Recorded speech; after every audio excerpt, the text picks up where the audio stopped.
Good morning. Magandang umaga po. Ako po si John Maynes, one of the pastors dito sa Crossroads. And tayo po ngayon ay, gaya ng nabanggit ni Jerome, tayo ay magpapatuloy sa ating sermon series ng Book of Ephesians. It's been years.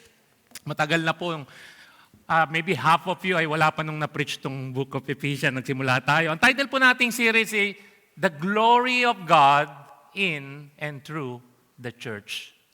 The glory of God in and through the church. Yan po ang isang major theme ng Book of Ephesians, church. Yan ang hope and prayer natin na ang glory ng Panginoon ay makita in us and through us. Yan po ang i-explore natin sa Book of Ephesians.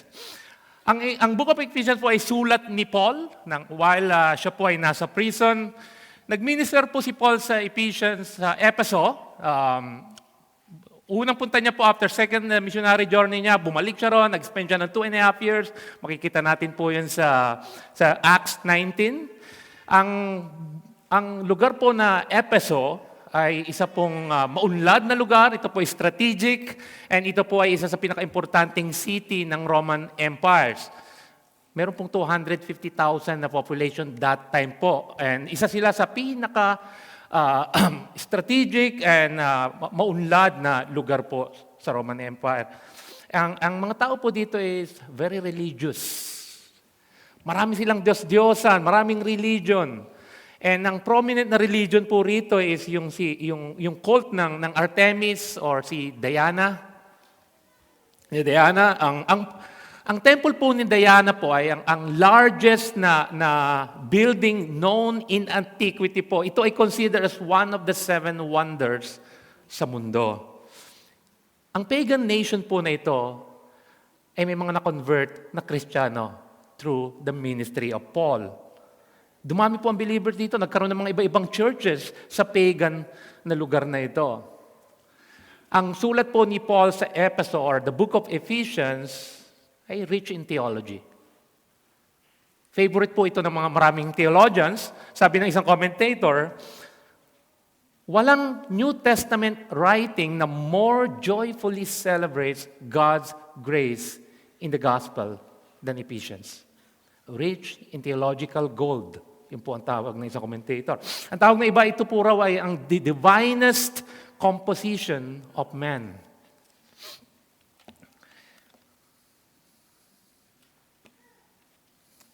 Po, nag-shutdown ng aking iPad. The divinest composition of man. Ang Book of Ephesians po, we can divide po ito sa dalawa.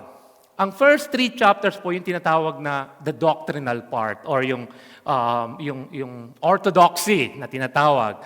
Ito po yung indicative.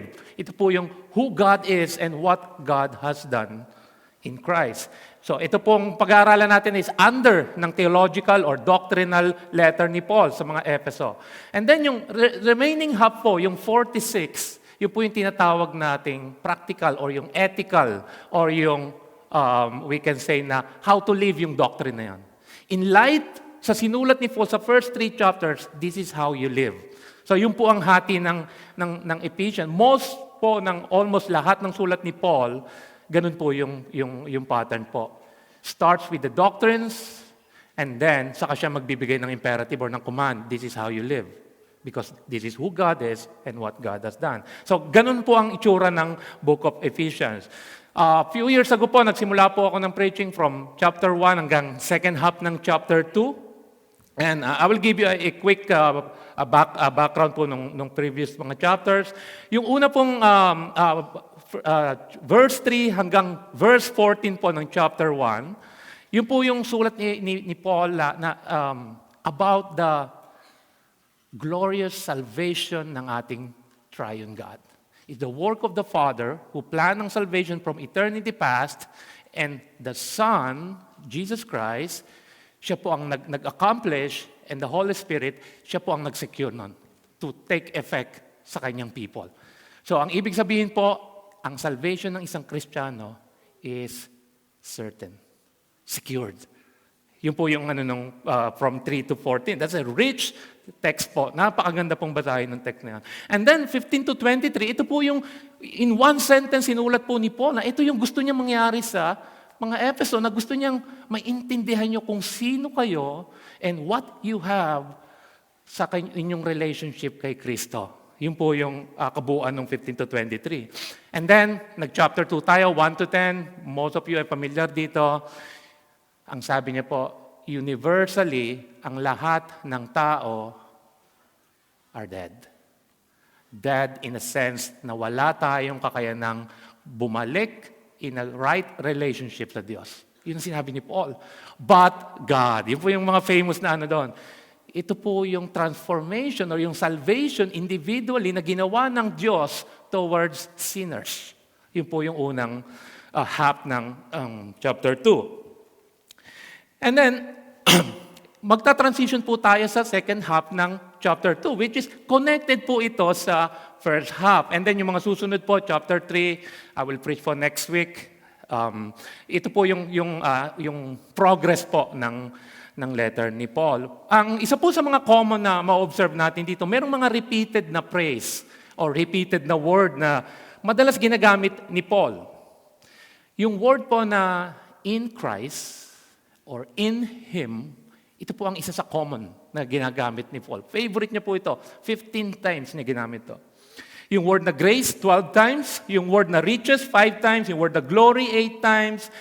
Ang point po ni Paul dito is, all the blessings, all the riches, all the glory, ang salvation ay in Christ alone. There's no other name. Hindi po natin makikita ito kahit kanino o saan. Only in Christ. Yun po ang point ni Paul. And then, second half ng Ephesians. Chapter 2, verse 11 to 12. Buksan niyo po yung Bible niya sa chapter 2, verses 11 to 12.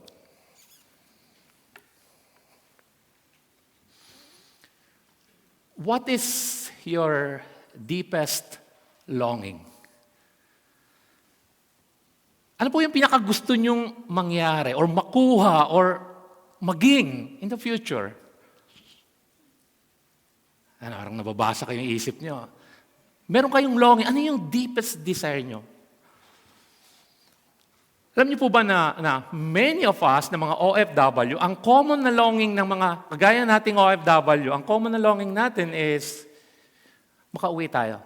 To be reunited sa ating family and friends back home. Especially po sa mga andito na malayo sa family. So yun po yung mga common na longing. Meron pong isang group na nag-conduct ng survey, tinanong nila ang thousands of people, na tao, tinanong nila yung question na to, what is your happiest memory? What is your deepest longing? Different answers po. Iba-iba yung sagot. Merong mga memories sa kanila na ang ano nila is yung kanilang first love. First love never dies. Parang ganun po. Yung wedding or family nila. Meron pong mga faces ng friends nila, yun yung nakikita nila, ng loved ones nila. Meron naman po yung kanilang first home. Interestingly po, yung mga common na mga sagot ng thousands of people na po ito has almost nothing to do with material things. Nothing to do with material things. Ang mga common po mga sagot ay related sa relationships or connected sa word na home, being home. Ang longing po na ito, ang desire na ito, tells us na we are not there yet. Meron tayong longing. Why do we have this longing? Longing for a peaceful, joyful, loving relationship and longing for home. Bakit tayo may ganitong desire? Could it be na we were created for something better than what we have right now? Made for another place that we can call home? God put ng eternal longing sa bawat isa. That's the answer. Meron pong eternal longing sa inyong puso. Ano po solution dito? Paano masasatisfy ito? And God is making sure na you will not find that sa mundo na to o kanino man. So ano po ang solution? Yan po yung makikita natin sa ating passage. Buksan niyo po yung Bible niyo sa Ephesians 2, verses 11 to 12. Ang big idea po ng aking sermon is, the cross of Christ reconciles sinners with God and one another to create new people of God. Nireconcile ng cross ni Kristo o ang kamatayan ni Kristo ang taong makasalanan towards God and towards horizontally sa tao. Para saan? To create a new family, a new people, a new community para sa Diyos. Ang passage natin, binigyan tayo ng tatlong reality about us, sa tao, in relation to Christ, to Jesus Christ. Una pong reality na binigay sa atin ng passage na to, we were separated from God without Christ. Yan po yung verse 11 to 12. Ang second pong reality, ang relation natin about us in relation to Christ, we are reconciled with God and one another through Christ. Pangatlo po, we are one family of God in Christ. Yun po yung 19 to 22. First reality natin in relation kay Kristo. Tignan niyo po yung verse 11 to 12. Sundan niyo po ako, buksan yung Bible niyo as we progress. We were separated from God without Christ.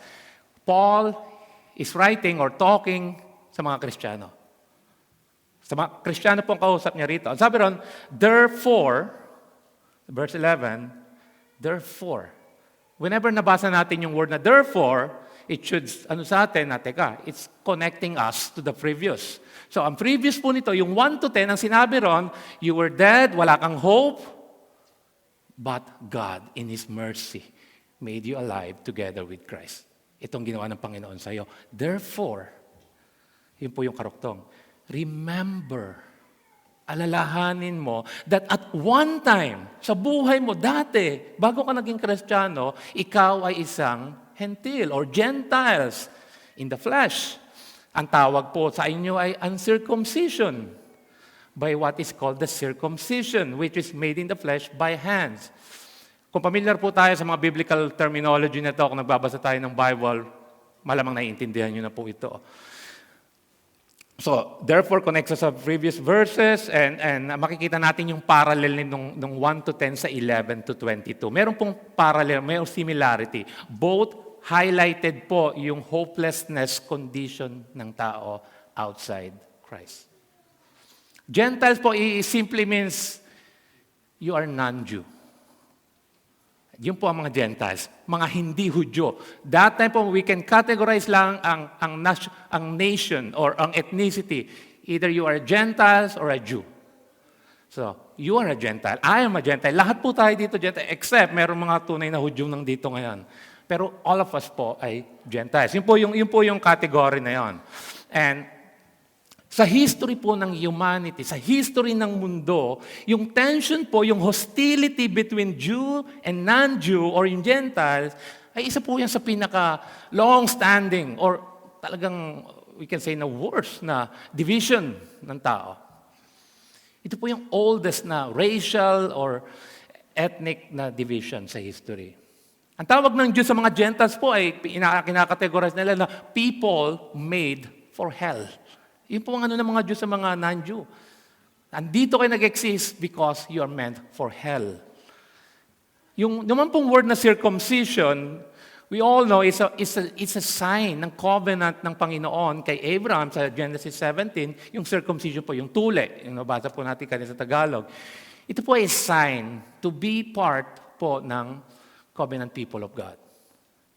Covenant people of God. So, it's a physical po na circumcision. Naging sign po ito ng pride. Naging sign ito ng superiority ng mga Hudyo. To call someone uncircumcised, ito po ay masakit po ito. Ito po ay derogatory. Panlalait po ito pag tinawag ang uncircumcised. Nung time na po yun. Remember yung si David, tinawag niya yung mga Philistine, hey, you uncircumcised. Tinawag niya si Goliath. Ito po ay division. Ito po naging division, naging distinction ng tao. So, ang ibig sabihin po nito, ang tawag sa atin mga Hudyo, you are outside sa Diyos. You are outside sa covenant people of God. Kasi mga circumcised lang, mga Hudyo lang. You are outside. And that exactly speaks sa'yo. You are Gentiles. You are outside kung sa time na yon. Outside ka sa covenant ng Panginoon. So po yan ang condition na sinabi ni Paul, remember at one time. Tandaan mo yan. And then, binigyan tayo ng in-expound ni Paul pagdating sa verse 12. Ano ba itsura of being a Gentile, being outside sa covenant people of God? Look at verse 12. Again, remember that you were at that time separated from Christ, alienated from the commonwealth of Israel, and strangers to the covenant promise, having no hope without God in the world. Yun po yung itsura ng being a Gentile. Unang-una, separated from Christ. Ano po yan? 5 po yan, separated from Christ. Ano po ba yung Christ? It's a Greek word na ang katumbas po nito sa Hebrew is Messiah. Messiah, the anointed one. Ito po yung pinangako ni Yahweh sa kanyang people na someone will come one day to save you. Messiah. So, naging Greek, Kristo. Same meaning po. So, you are separated from Christ. Kasi wala silang knowledge. Sino ba yung Christ? Hindi namin alam, hindi namin narinig yan. Yun po ang itsura ng mga Gentiles. Ang pangalawang sinabi, Christ is wala tayong pagkilala or understanding ng ating ng Kristo na to. So yung second po, description ay alienated. Alien po, parang out of this world. Parang you are outside. You are foreigner. Yun po yung ng alien. From the commonwealth ng Israel. Ibig sabihin, you are outside sa citizenship ng mga Hudyo. Outside po, means talagang wala kang benefit ng kahit anong blessing inside the covenant people of God. You are outside. You are alien. And pangatlo po ang sinabi ron, strangers to the covenants of promise. We are all outside sa covenant ng promise ng Panginoon sa Israel. Wala tayong alam kung ano yung mga promises na yon. Kung that time na yon, buhay tayo. So, parang itsura po nito, we are at the dark. Hindi natin alam, paano ko ba makikilala ang one true God? Anong basis ko to know the one true God? Ito po ang itsura natin dito. Yung po yun na we are strangers sa covenant. Hindi natin alam ano ang pinangako ng Panginoon. Paano makukuha ang pangako na yan. So pang-apat po, no hope. Walang pag-asa. Meron ako nabasa dati na alisin mo na ang lahat sa tao, wag lang hope. Kayang mabuhay ng tao kung wala siyang mga bagay na to, pero hindi kaya mabuhay ng tao kung wala siyang hope. I love that, iniisip ko yun. Mahirap mabuhay na walang hope. Pero ito po sinabi, you have no hope. Anong klaseng hope po? Hindi ito emotional hope. I'm feeling ko parang hopeless ako. No, this is objective hope. It's sure hope. Wala ka nito. Yun ang sinasabi. Kayo nito, outside sa covenant people of God, wala kang hope. Anong hope ito? Hope for redemption. Hope for salvation. Ito po ang sinasabi. Ito ang itsura mo outside sa Panginoon. And number 5 po, ang sabi ron, without God. Without God. Ito po, sa Greek po, sa original language po, yung without God is one word. Ang original word po nito is atheos. Doon po nanggaling yung salita na atheist. Ang sabi rito, without God, ito ang itsura ng mga Gentiles. Pero teka, kanina sinabi mo, sa Efeso, marami silang Diyos doon, marami silang religion, marami silang pinaniniwalaan. Paano sila nawalan ng God? The Bible is clear. There is no other God than the one true God. Kung meron ka pang ibang Diyos, that's a false God. You don't have any God. Outside kay Kristo, outside sa covenant na to, wala kang Diyos. Yun po yung description ng mga Gentiles. Ganon din po tayo. Outside kay Christ, kahit ngayon sa mga time na to, without relationship sa Messiah o kay Kristo, kahit lumaki ka pa sa church, magulang mo, Kristiyano, at tatay mo, pastor, ikaw ang nagbigay ng isang malaking speaker sa church, kahit ano pang ginawa mo, outside Christ, you are atheos. Without God, without hope, without benefits ng promise ng Panginoon. That's po ang condition natin outside sa Messiah.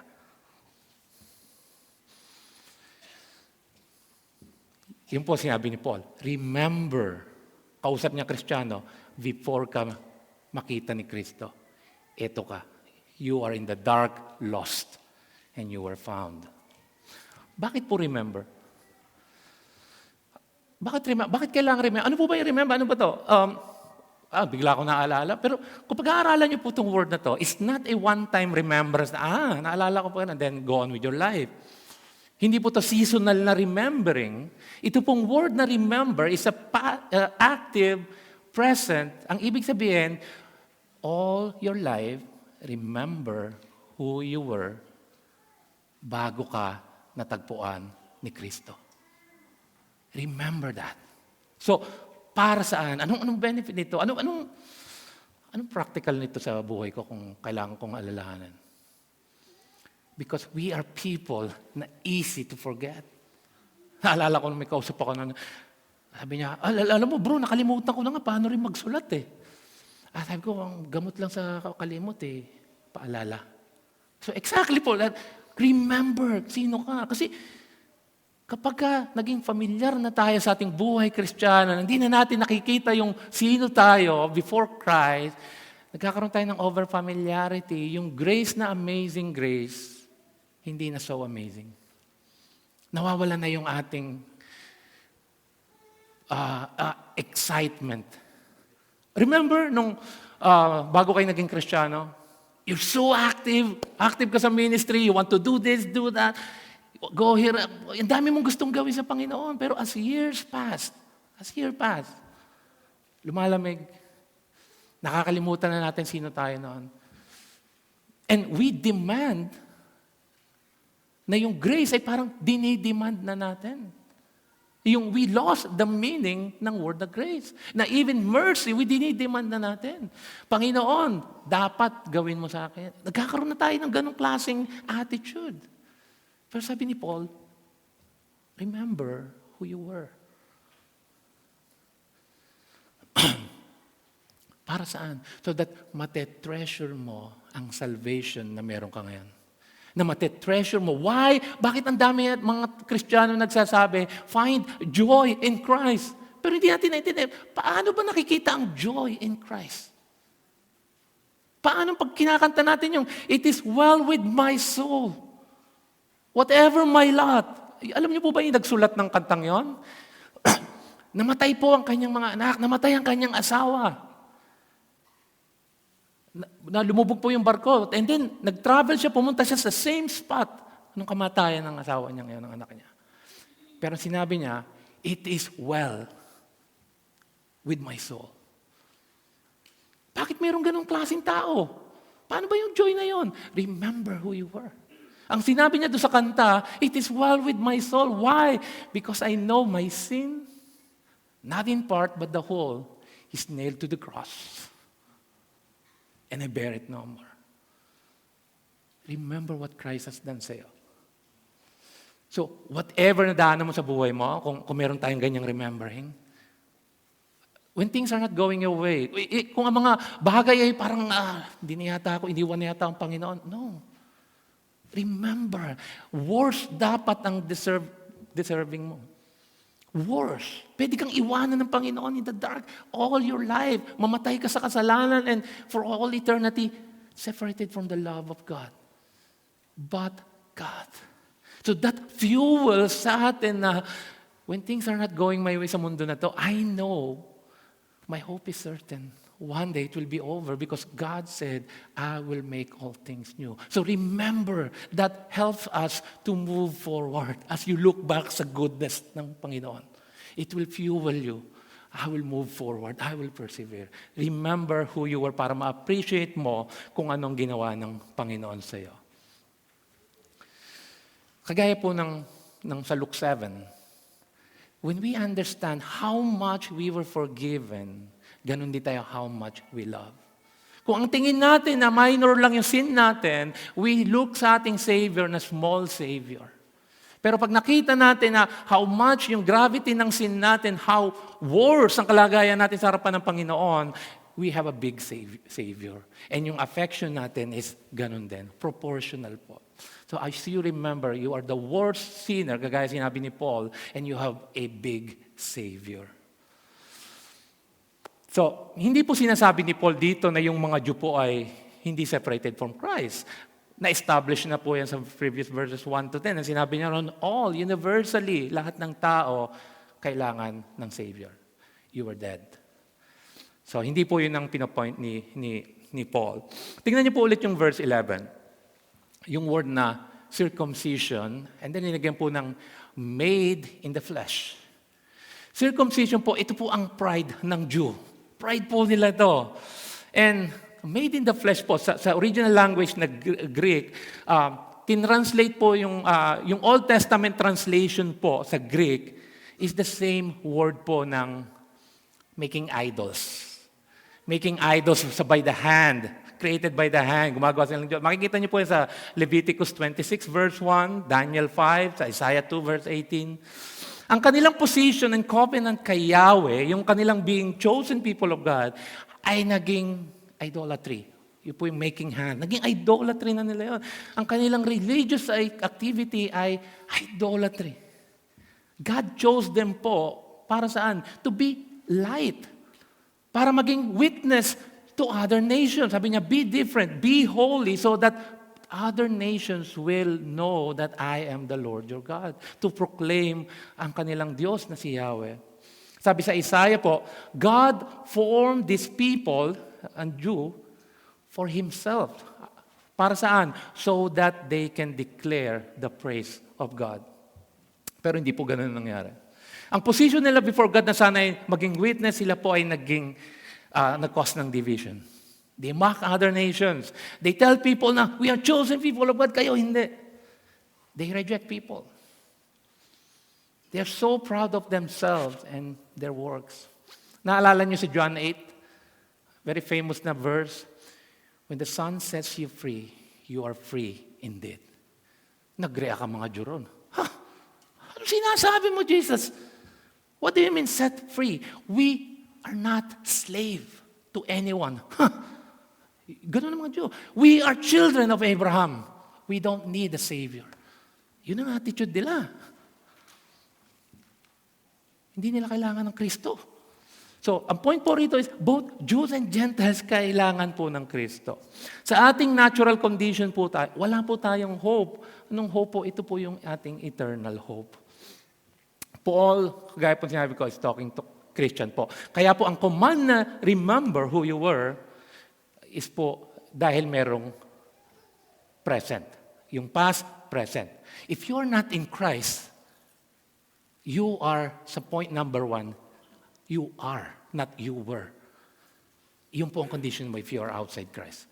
So, right now, we're talking about Christians. Remember anong kalagayan mo before Christ.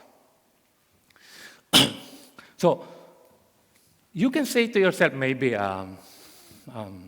paano naman ako naging separated sa Panginoon? Paano naman ako naging hindi naman ako kagaya ng ibang tao. Hindi po 'yun ang basis eh. Hindi po 'yun ang basis ng ating relationship sa Panginoon. If you are a nice guy, or nice kid, or nice person, hindi po 'yun.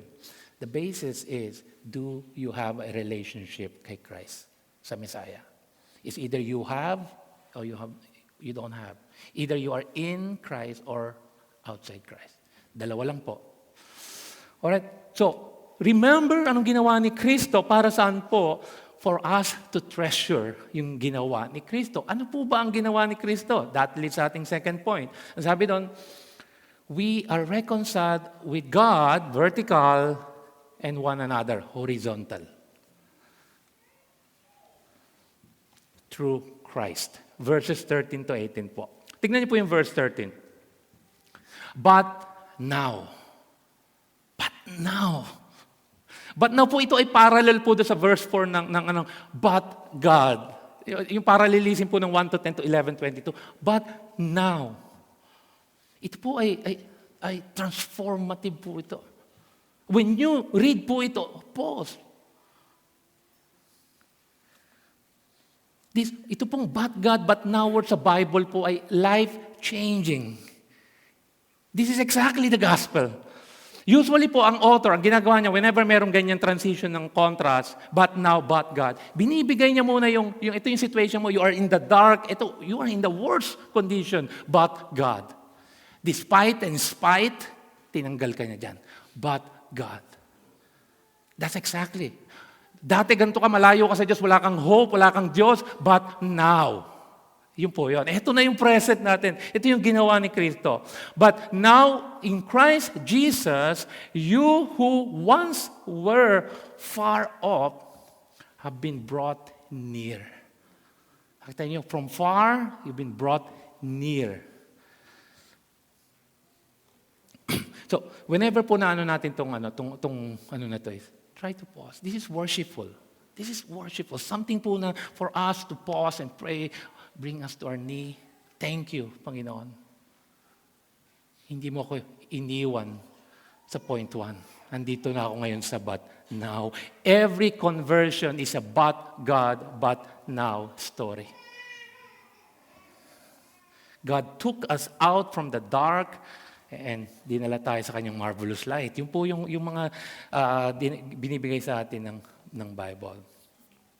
So, ito po ay worshipful. Ito po ang idea ng verses 13 to 18. What God has done for those, kagaya natin, who were far off, paano tayo nakalapit sa Diyos. But now, ano po yung ginawa ng Panginoon? Ito pong verses na to points us to one person. One person, one work. Ito po ang person and work of Jesus Christ. Look at verse 13 again. We were brought near. Paano? Binigay rin po sa atin. Yung means, paano tayo na brought near? By the blood of Christ. Teka, why blood? Maybe sa inyo, bago kayo sa Christianity, bakit blood? Sometimes nakikita ko, we sing ang song, by the blood of Christ, the power of the blood. Ano ba yung blood? Why blood? Pwede ba natin iba ng medyo, bakit blood? The Bible is clear po. Sin separates us from God. Yun po yung, remember Genesis, one sin, nag-separate kay Adam and Eve from God, nagkaroon ng flaming sword doon. No one can enter back. So, one sin. Yung sin po separates us from God. Sin po ang greatest problem ng bawat isa. Universal po yan. Yan po ang pinaka-problema natin. And the Bible is clear din po na without shedding of blood, there is no forgiveness of sin. Ngayon yung question, why blood? Because without blood, there is no forgiveness of sin. Ang kailangan mo is forgiveness ng iyong sin. Sin kanino? Towards God. Towards God. Blood means po is death ni Christ. Anong klaseng kamatayan ito? Hindi siya victim dito. It's a sacrificial death. He gave Himself in behalf of His people. Ang tawag po ng ibang mga theologian doon, guys, sinabi ni Paul sa Romans 3, propitiation.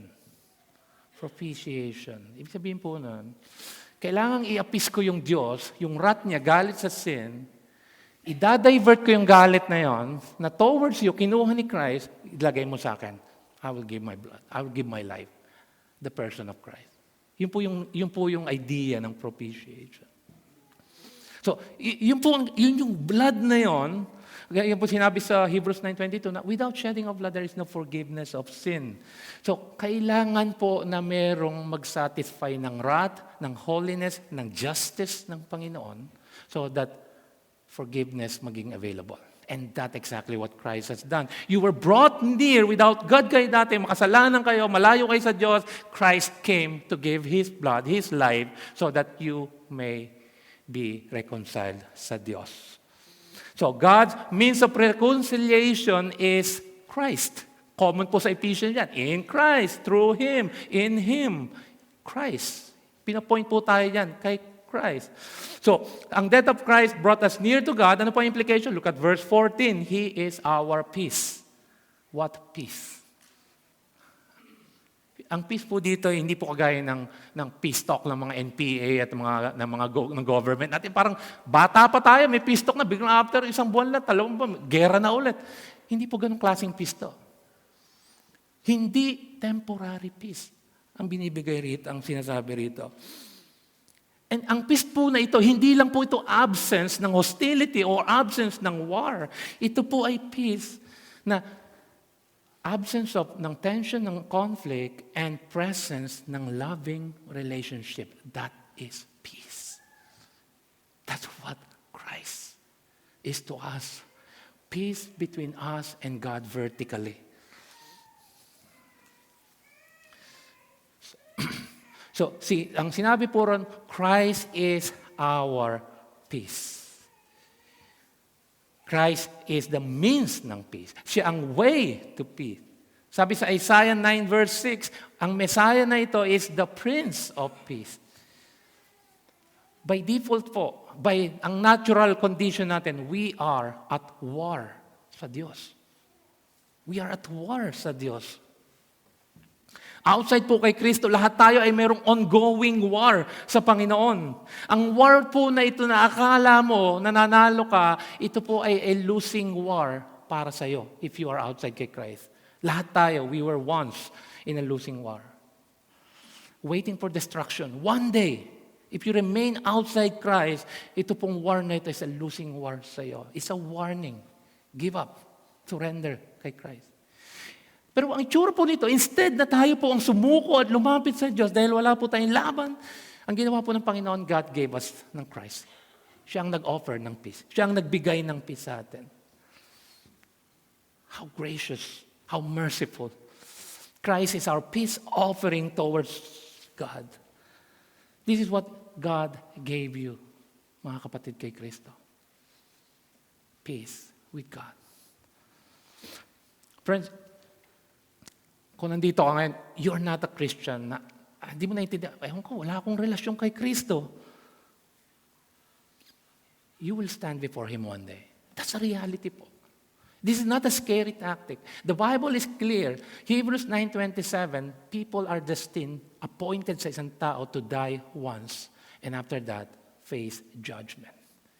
You don't want to remain at war sa Diyos na to. Ang sabi ni Jesus sa Luke 12, fear Him who can take your life and who can throw you to hell. Now, this peace offering binibigay sa iyo. If you are outside Christ, try to consider po itong you will stand before Him. Now, forgiveness, reconciliation is available para sa iyo. Maybe, yun ang nararamdaman mo. Hindi naman ako kagaya ni Hitler. Hindi naman ako kagaya. Meron nga akong ka-flatmate doon. Talagang, mas sinners pa sa akin. Ang daming asawa, ang daming naglalasing lagi. Alam mo, meron tayong ganong comparison lagi. Ano?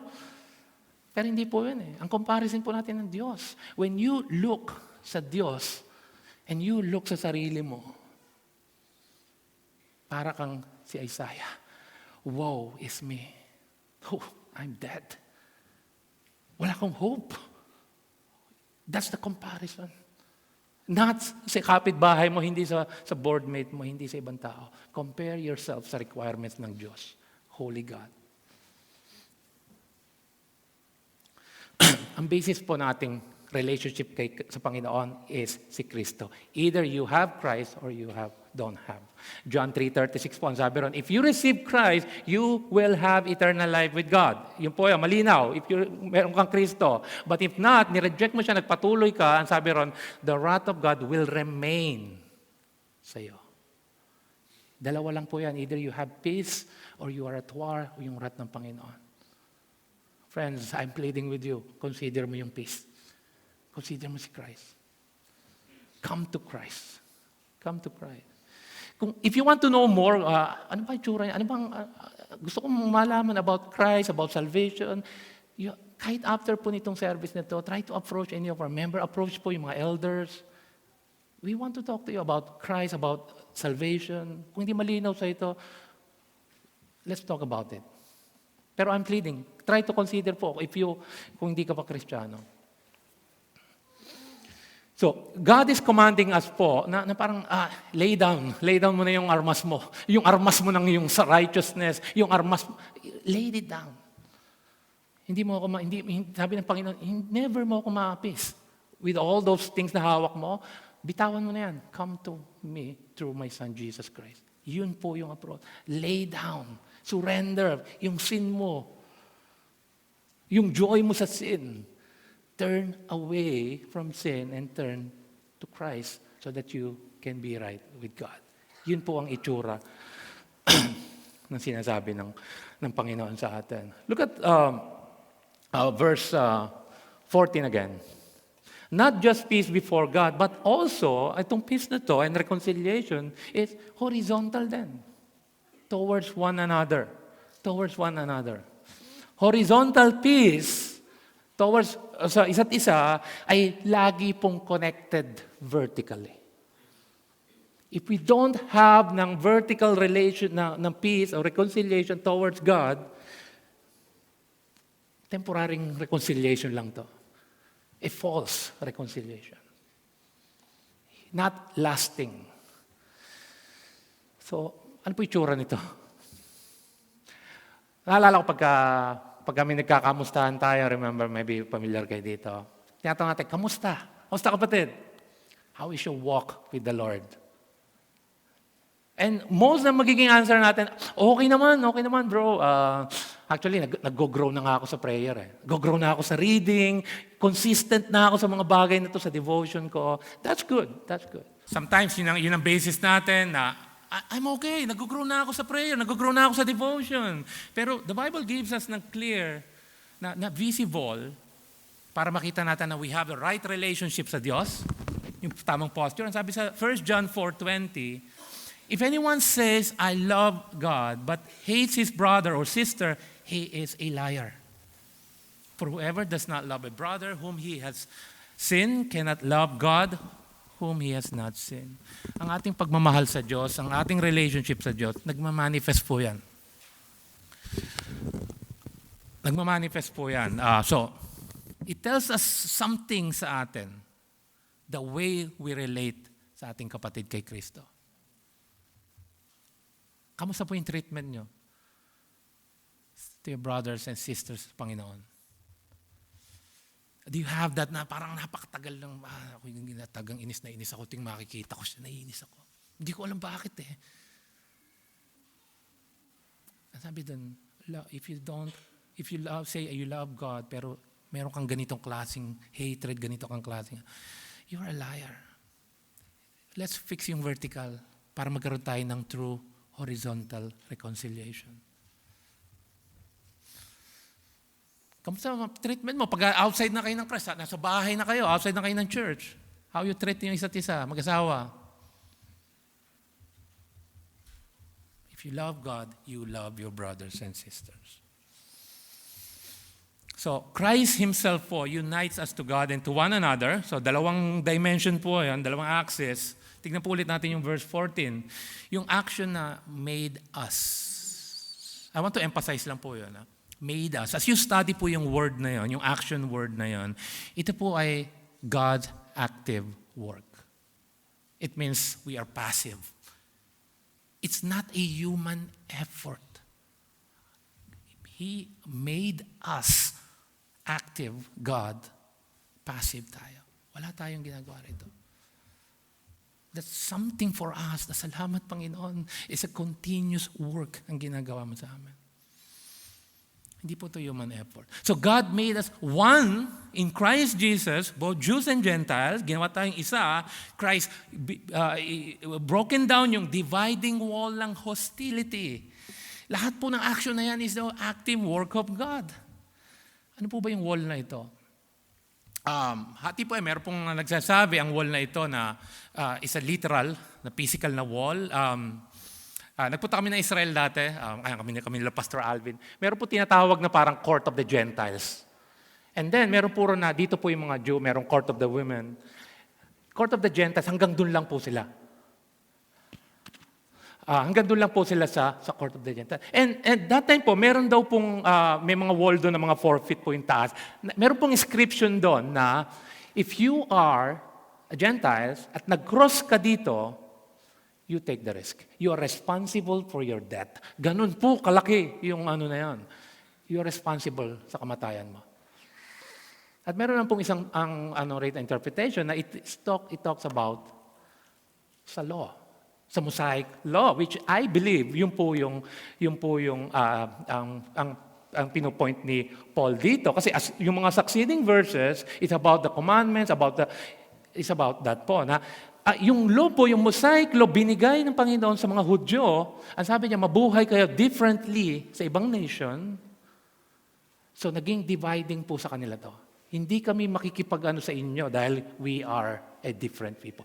Ito po ang naging dividing ng dalawang ethnicity po na ito. So, yung law po na iyon ay naging barrier. Ito po ang inalis ni Kristo. Ano po ginawa niya? He fulfills yung requirements ng law. So, He can bring us near peace with God, both Jews and Gentiles, both believing Jews and Gentiles, under ng new covenant ni Christ. Makita niyo po yan. It's not really the circumcision sa flesh. What God is pointing us na one day, sabi niya, ay circumcision of the heart, transformation ng heart. Yan po ang gagawin ng Panginoon. And itong mga Jew, they took it na division. No, it doesn't matter. It will not merit anything sa Panginoon. Ang kailangan ng Panginoon sa new heart, circumcision, Jeremiah 33, Ezekiel. Marami pong nagpo-point na ito ang inaano ng Panginoon, the circumcision ng heart. So, ito po ang giniba ni Kristo. Hindi na kailangan ng Gentiles na maging Hudyo, gawin nila yung mga practices ng circumcision, dietary law, o anong pang mga ceremonial law, or yung Sabbath. You are not required.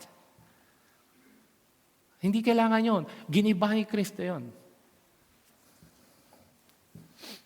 So, bakit po ginawa ng Panginoon yun? Ano po ang purpose niya? Look at verse 15-16. To make a new man, a new people for God, a new community. Yun po yung repeated po yan sa Book of Ephesians. So out of the two na group ng tao na to, Jew and Gentiles, God is making a new people for God.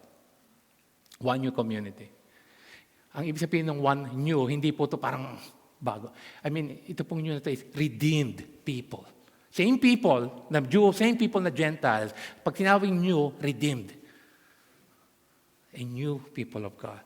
Believers ni Kristo. So yun po ang purpose na ginawa ni Kristo to. I will make ng bagong redeemed people ng Panginoon. So ang purpose ng work ni Christ to unite people from all nations and make a people for God, ay yun po yun, ikaw po at ako yun. We are the new man. So, yung created na peace and unity, hindi na po tayo ultimately na-identify po sa ating human identity. Gaya ng ethnicity, we are identified na po sa new people, sa redeemed. So verse 16, sabi doon, we are one body. Isa po yan sa mga na ginagamit ni Paul, body, one family, one man, a new person. Iyan na po ang isa sa ginagamit lagi ni Paul. Na ito po tayo, we are one body. Sino po yun? Church. Ang church po ay nireconcile ni Kristo unang-una sa Diyos and towards one another. Kaya naman po, ang itsura po ang imagery na binibigay sa atin na one body, ang head natin si Christ. So ito na po tayo. Lahat tayo, we are functioning as one. Yun po yung merong unity. As sa mga chapters ng Ephesians, makikita po natin how important yung unity. Togetherness. Ito po ang laging paulit-ulit sa Book of Ephesians. It's a corporate Wala pong individual na nag-ooperate dito. Lahat po to is, you are one. You are one body. You are one family. You are one people. You are one community. It's togetherness, corporate. So wala pong Christian niligtas sa Panginoon, then mag-isa lang siya, nag-church, nag-YouTube lang. No. Wala pong ganun. If you are doing that, maybe you are not part ng body. Maaaring you're not part ng body. So, kaya naman po, ang witness natin bilang church is i-display ang ginawa ni Kristo sa atin. Una, niligtas tayo sa kasalanan, nireconcile sa Diyos, and nireconcile tayo sa isa't isa. Peace and unity dito is not just po gaya na sinabi ko na absence ng conflict. It's living in harmony. Alam niyo po ba yung harmony? Di ba po sa mga musicians, ano po, iba't ibang klase yung mga boses nila. Pero when they sang together in harmony, beautiful music comes out. Iba, meron tayong mga differences. Pero when we operate in unity, in harmony, beautiful things comes out. Ito po ang kaso ng Panginoon. And the glory of God is na di-display when we work together. When we unite. Kaya po yung title natin, The Glory of God in and through us. Nakikita ng watching word, something is different sa mga tao na to.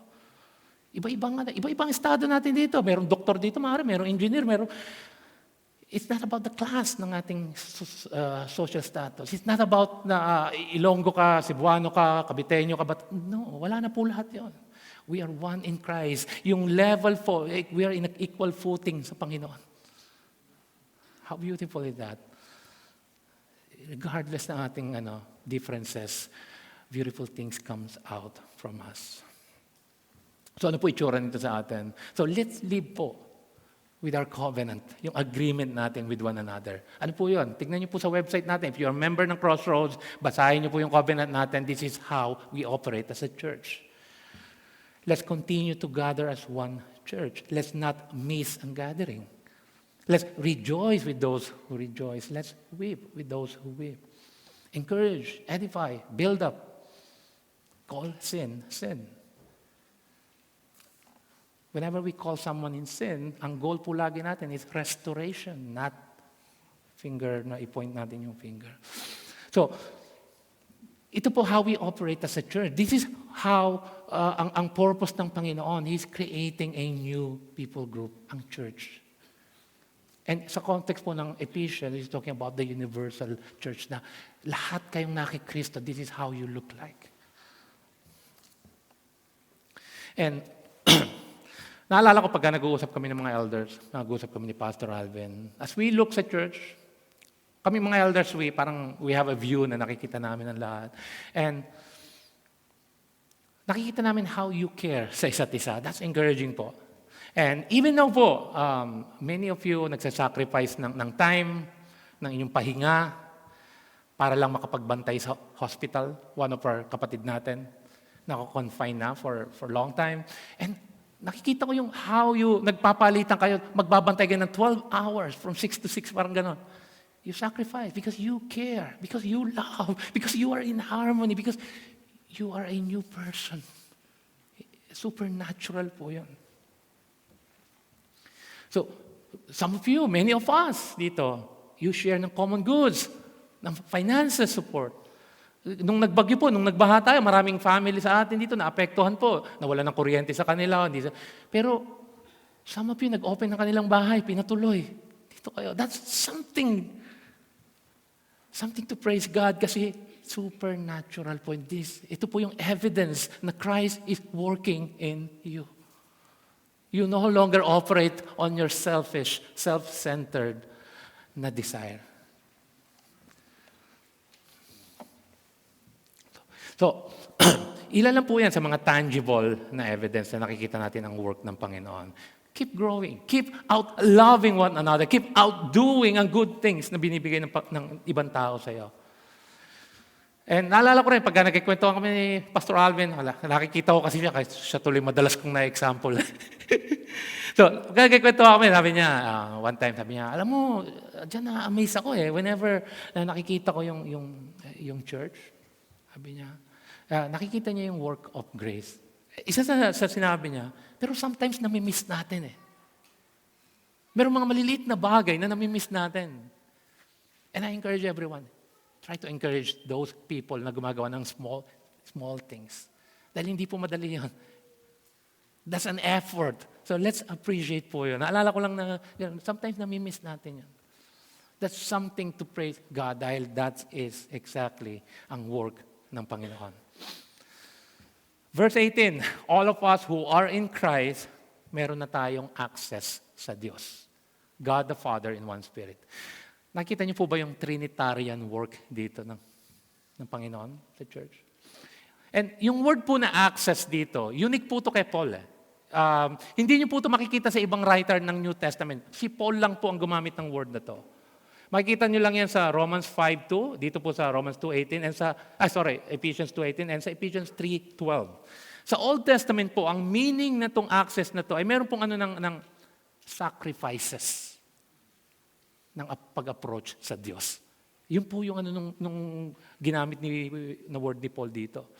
It's about sacrifices sa Old Testament. Leviticus 1:3, Leviticus 3 verse 3, Leviticus 4:14. So as you approach God, meron kang dalang sacrifices. So ginamit ni Paul to all over po na makikita natin na ang point ni Paul lagi is towards Christ, in Him. So ang offering, ang access natin sa Diyos is in Christ. He's highlighting dito, look, sino si Kristo, anong ginawa niya. So peace and reconciliation po in salvation ay by God in and through Jesus Christ.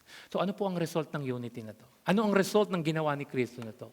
So far nakita natin yung condition natin without Christ, but now when Christ came, yung but now na yon or yung but God na yon, transform everything sa storya ng buhay natin. Centered kay Christ. Meron pa tinatawag na chiastic. Ito po, as you study yung passage, it's chiastic eh. Ito ka dati, and then pag ano po yan, center po yan kay Kristo, what Christ has done, and then babalik po yan. Ito ka na ngayon. That's point number 3 po natin. Third reality na about us in relation to Christ. We are family of God in Christ. We are a new people for God. Verses 19 to 22. So, ang verse 19 to 20 po, makikita natin, ito ay opposite ng verses 11 to 12. Yung kaninang binasa po natin. Opposite po yan. Ang sabi sa 11:12, we were alienated, separated, no hope, no God, no home, no citizenship, no benefits. Pero after the work of Christ, eto ka na ngayon. Verse 19, sabi ron, ang ano ng verse 19 yung verse 11, 12 dati, no longer exists. No longer a reality sa'yo. We are now citizens, sabi ron, with benefits ng promises and blessings ng Panginoon. Notice niyo po yung language na ginagamit dito. Citizenship. It relates sa kingdom. Saints is a group ng redeemed people set apart by God. Household of God is a family language, a relational language. We call God as Father. We access Him as a Father. And we are part ng household of God. Nakita niyo yung transformation? Dati ito ka. Outside, walang Diyos, walang hope. Dahil kay Kristo, ito ka ngayon. That's why, remember who you were and what Christ has done and who you are right now. So, ang passport po natin sa bagong citizenship natin is Christ. Ang loving and intimate language ng family, house of God, tells us na you and me magkakapatid. Literally, magkakapatid po tayo. Kung titake natin to, that's exactly who we are as a church. We are brothers and sisters. That's why we call one another brother and sister, kapatid, tol. And we are truly blood-related. The blood of Christ connects us. So ang household na ito po, ang kingdom that we belong, that's church. We will only stand strong, united, if nakatayo tayo sa foundation na si Kristo. Ang sabi po ron sa foundation of the apostles and prophets, simply means po na ang church ay natatag from the proclamation ng gospel through these people. Hindi po foundation tong specific na mga taong apostle. They are not the foundation. Yung teaching nila. Ano ba yung teaching nila? The very word of God, galing kay Kristo. They are sent out. Whenever Paul writes, ako'y messenger ng Panginoon. Slave ako ni Christ. When sumusulat siya ng gano'n, binibigyan niya yung authority. Pakinggan mo yung authority ko. It's not my authority. It's Christ who sent me. That's exactly. Ang foundation ng Christ is from the teaching of the apostles and the New Testament prophets, which is from God, the very word of God. And so yun po yung yung foundation. And yung cornerstone, kung papamila po, ano ba yung cornerstone? O may mga structural engineer ba dito? Ito po sa Greco-Roman time po, yung mga time na yun, whenever merong construction po, that's yung unang binubuo, ginagawa nila. Isang malaking stone po ito, na yun po ang una nila, ilalagay nila sa specific na kung anong isang kailangan. Ang purpose po nito is to, parang we can say na load bearing po ito. Siya ang ano ng load na yun. And ang structure will fall and stand nakabase sa cornerstone. And that, yun ang ano ni Kristo. Siya ang cornerstone. Kaya na kinakanta natin, all other ground is sinking sand. Si Kristo. Ang church, if you're part ng church or you are attending na ibang church, if walang Kristo, if not the teaching of the apostles, this is a false church. So, let's gauge yung ng church from the word of the scripture ng apostles, ng teaching ng mga apostles, and from Christ Himself. So, the cornerstone provides po ng security ng building. Sinabi ni Jesus, even the gates of hell will not prevail sa church. Church will continue. So, meron po tayong assurance doon. Lahat ng promises ng gospel, lahat ng promises about new people, about church is certain. So, take heart. Whenever na maka-encounter tayo na, dahil we know I have a certain hope kay Kristo. So, look at verse 20 to 22 po. Notice po natin language, yung process po ng building, joining together, growing, is ongoing. Hindi pa po nag-end. Hindi pa po nag-end. Ito ay work in progress.